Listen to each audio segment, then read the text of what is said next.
الحمد لله نحمده ونستعينه ونستغفره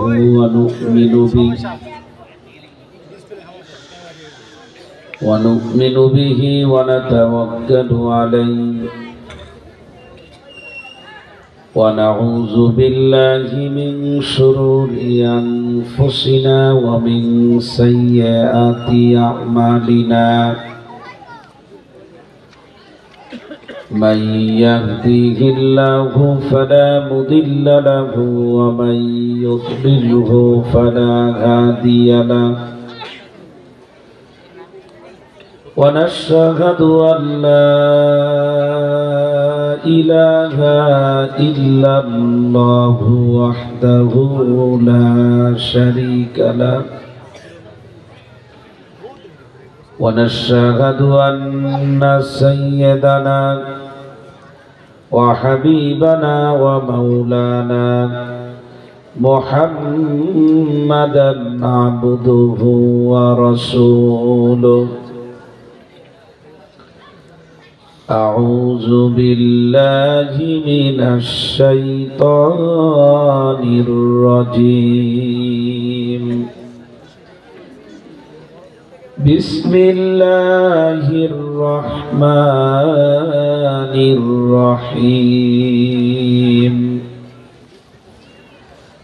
فلا وربك لا يؤمنون حتى يحكموك فيما شجر بينهم ثم لا يجدوا في أنفسهم حرجا مما قضيت ويسلموا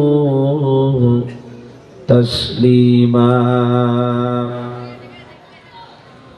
وقال تبارك وتعالى في موضع آخر قل إن كنتم تحبون الله فاتبعوني يحببكم الله ويغفر لكم ذنوبكم والله غفور رحيم وقال رسول الله صلى الله عليه وسلم خير الناس قرني ثم الذين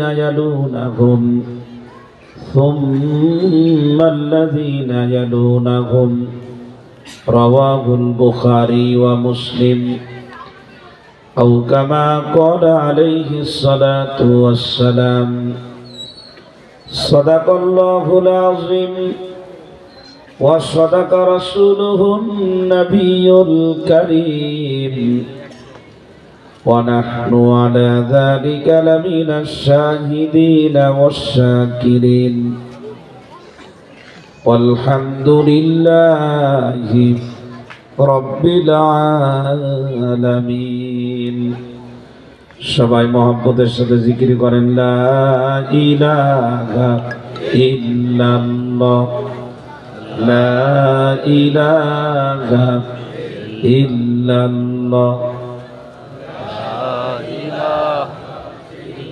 লা ইলাহা ইল্লাল্লাহ লা ইলাহা ইল্লাল্লাহ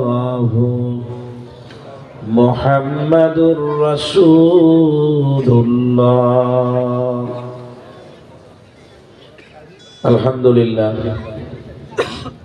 বড় আইচরা জামিয়া ইসলামিয়া বালক বালিকা মাদ্রাসা কর্তৃক আয়োজিত 2 দিন ব্যাপী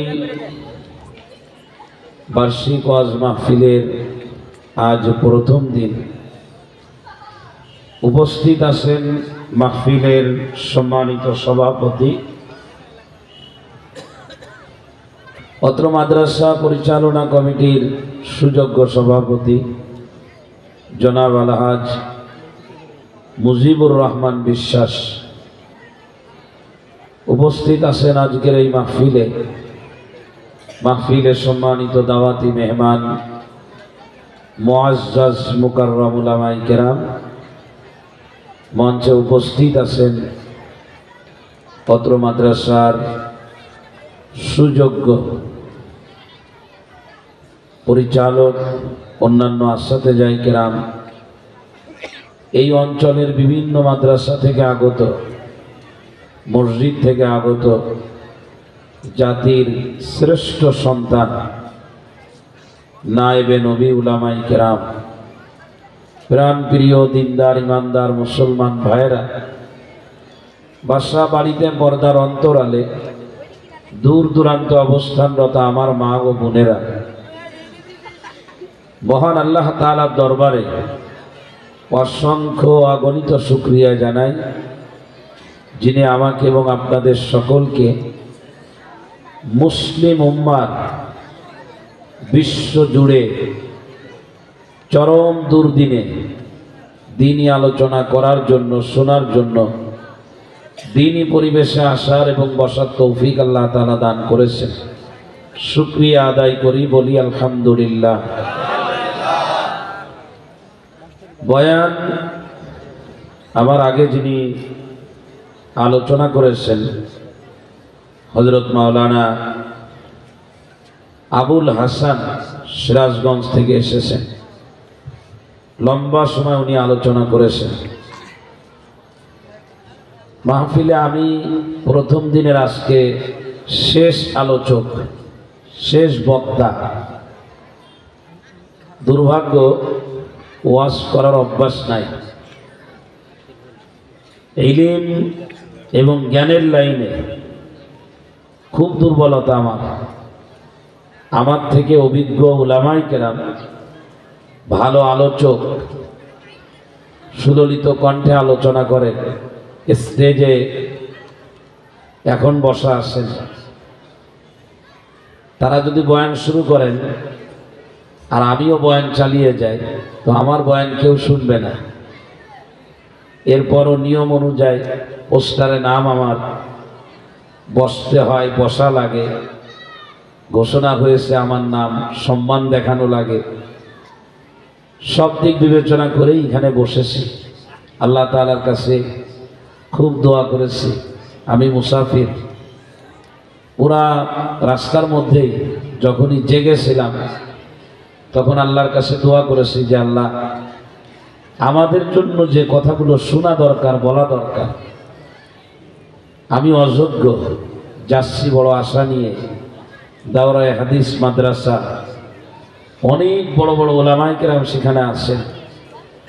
আমার জবান দিয়ে আল্লাহ ভালো কিছু কথা বের করে দিও, যে কথাগুলো আমারও দরকার, মানুষেরও দরকার।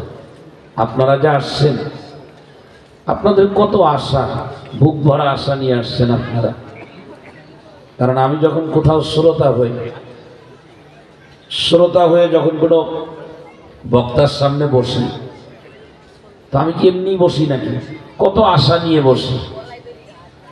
স্টেজে বসতে বলে বসি না, প্যান্ডেলে বসি, বক্তার দিকে একেবারে চেয়ে থাকি।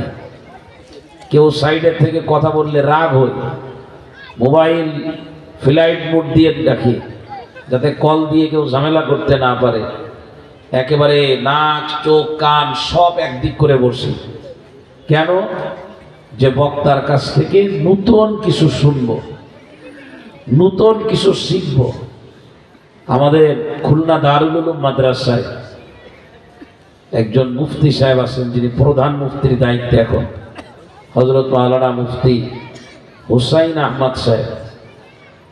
তো হুজুর মাঝে মধ্যে মানে দুষ্টমির চলে, আমি হুজুরের ছাত্র, হুজুর আমার ব্যাপারে বলে যে, আর একজনকে অন্যদেরকে লক্ষ্য করে বলে যে আব্দুল কুদ্দুসের কাছ থেকে শেখ, ও কিন্তু এখনো বয়ান শোনে বক্তাদের।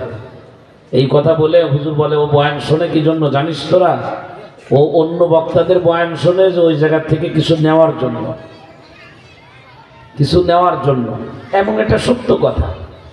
আমি হযরত মাওলানা মুশতাকুর নবী সাহেব হুজুরের বয়ান, হযরত মাওলানা আব্দুল বাসেদ খান সাহেবের বয়ান, অনেক বক্তাদের বয়ান আমি একেবারে রেগুলার শুনি। উদ্দেশ্য থাকে যে আমি ওই বয়ানের ভিতরে কিছু পাবো, কিছু নিয়ে নেব সেখান থেকে।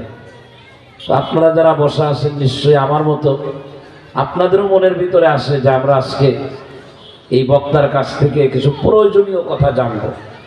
অনেক প্রয়োজনীয় কথা আমাদের জানা দরকার বর্তমান সময়ে। এখন আপনাদের কার কি প্রয়োজন তা তো আসলে আমি জানি না। এখন প্রত্যেকের প্রয়োজন অনুযায়ী যদি ওয়াজ করা লাগে তাহলে এক একজনকে দাঁড় করাইতে হবে, আর ডাক্তারের রোগী দেখার মতো জিজ্ঞেস করতে হবে আপনার কি সমস্যা।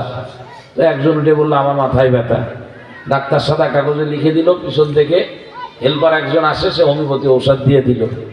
আর একজন উঠে বললো আমার পেটে